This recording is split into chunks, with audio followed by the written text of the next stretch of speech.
নোয়াখালীর চাটখিলে এক ভুয়া ডাক্তারের সন্ধান পাওয়া গেছে। ডাক্তার এম.এইচ. বাদল নামে এই ভুয়া ডাক্তার উপজেলার বদলকোট ইউনিয়নের মেঘা গ্রামের নুরুল আমিন মাস্টার বাড়িতে চেম্বার বসিয়ে দীর্ঘদিন থেকে মানুষের সাথে প্রতারণা করে আসছে।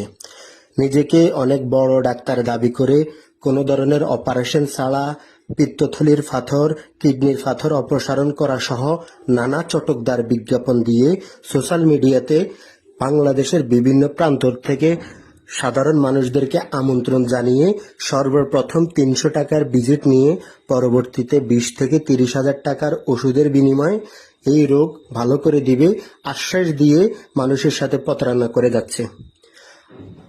আজ শনিবার বিকেলে আমরা খবর পেয়ে এই ভুয়া ডাক্তারের চেম্বারে আসলেই ডাক্তার বুঝতে পেরেই পালিয়ে যায়। পরবর্তীতে চাটখিল থানা ভারপ্রাপ্ত কর্মকর্তাকে বিষয়টি অবহিত করলে থানা ফোর্স পাঠিয়ে দেয় এবং চাটখিল উপজেলা স্বাস্থ্য কমপ্লেক্স থেকে একটি ডাক্তার টিম আসে। ডাক্তার টিম এসে দেখে কোনো ধরনের মেডিসিন না দিয়ে চা পাতাকে ব্লেন্ড করে পাশাপাশি অনলাইন ২-১টা শপ থেকে বিটরুট পাউডার, পাশাপাশি মেথিদানা পাউডার, এই ধরনের পাউডার এনে নিজেকে অনেক বড় ডাক্তার দাবি করে এগুলা দিয়ে মেডিসিন তৈরি করে ২০ থেকে ৩০ হাজার টাকা হাতিয়ে নিত। আমরা স্থানীয়দের কাছ থেকে জানতে পারলাম এই ডাক্তার দীর্ঘদিন থেকে এই অপকর্ম করে বেড়াচ্ছে। নোয়াখালীর চাটখিলের বাহিরেও এই ডাক্তার চট্টগ্রামের ২টি জায়গায় চেম্বার করে থাকেন। একটি হচ্ছে ২১শে জেনারেল হাসপাতাল, সিএস প্লাজা, ২য় তলা, জলদি, বাঁশখালী। দ্বিতীয়টি হচ্ছে Anwara diagnostic centre, Tulatali market, Anwara, Chowmuhani, Chittagong. এই ভুয়া ডাক্তার দীর্ঘদিন সাধারণ মানুষের সাথে অপকর্ম করার বিষয়টি এলাকার মানুষও জানতো না। ফেসবুকে পাইছেন কি? আপনি কি রোগের ট্রিটমেন্টের জন্য আসছেন? পিত্তথলিতে পাথরি আমার ওয়াইফের। ও, পিত্তথলিতে পাথর। আপনারা যারা দেশ বিদেশ থেকে দেখতেছেন, আমি আন্তরিকভাবে দুঃখিত। তিনজন আপনাদের অনেকের অনুরোধ যে আরো একদিন যাতে আমি থাকি, অনুরোধ রাখতে। আপনি কি তার কাছে দেখাইতে আসছেন? আপনি কি রোগী? আপনার নাম কি? আমার নাম হলো বাবু ফরাজি। কোথেকে আসছেন? আমি ঢাকা থেকে আসছি। আমার বাড়ি হলো ফেনী ছাগলাইয়া। ছাগল নাই। আপনি কিভাবে জানছেন যে এখানে এসে? আমি এটা এর একটা লিঙ্ক পাইছি ইউটিউবে, ওইটা দেখি ওনার সাথে নাম্বারে কথা বলি আসছে।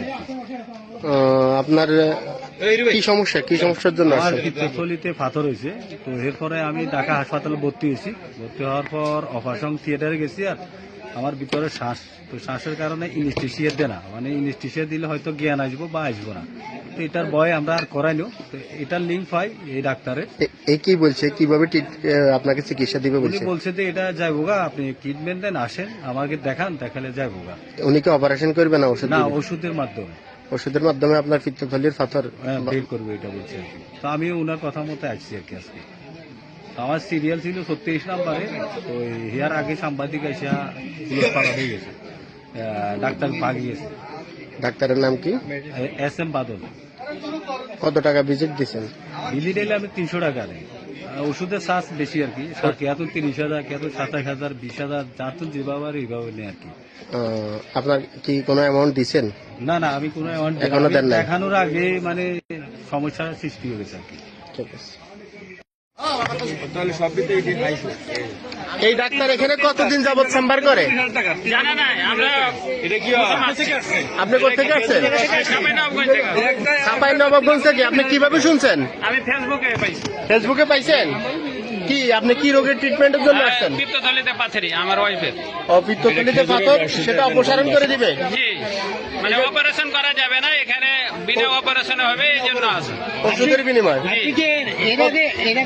না না, কত টাকার ওষুধ? টাকা টোকা কিছু বলে নাই, আমি শুধু ভিজিট কাটছি, ডাক্তার দেখা হয়। কত টাকার ভিজিট? ৩০০ টাকা। আচ্ছা, ২০,০০০ টাকা করে যে ওষুধ নিত এটা মানুষে, এটা কি আপনি জানেন? এটাই যে রুগী বাড়ার পরে বললো যে আমার কাছে ২০,০০০ নিচ্ছি একজন রুগীতে বলে। আচ্ছা আচ্ছা, এখন সে যে ভুয়া ডাক্তার, এটা কি আপনি বুঝতে পারছেন? আমি কিভাবে বুঝবো এটা ভুয়া না সঠিক? এটা পরীক্ষা নিরীক্ষা করবে যারা কর্তৃপক্ষ আছে ওরা বলবে কর্তৃপক্ষ আমরা পরীক্ষা নিরীক্ষা করবে সেটা ঠিক আছে, একজন ব্যক্তি সোশ্যাল মিডিয়ায় সে প্রচার করলো সে ডাক্তার, এখন আদৌ কি সে ডাক্তার কিনা, তার কোনো ডিগ্রি আছে কিনা, এই বিষয়গুলো যাচাই করার দরকার আছে। আর ওগুলো তো আমরা জানতে পারছি না, এখন এখানে আসবো তারপরে জানতে পারবো। আমি তো আমাকে তো ডিটেল দিচ্ছে না।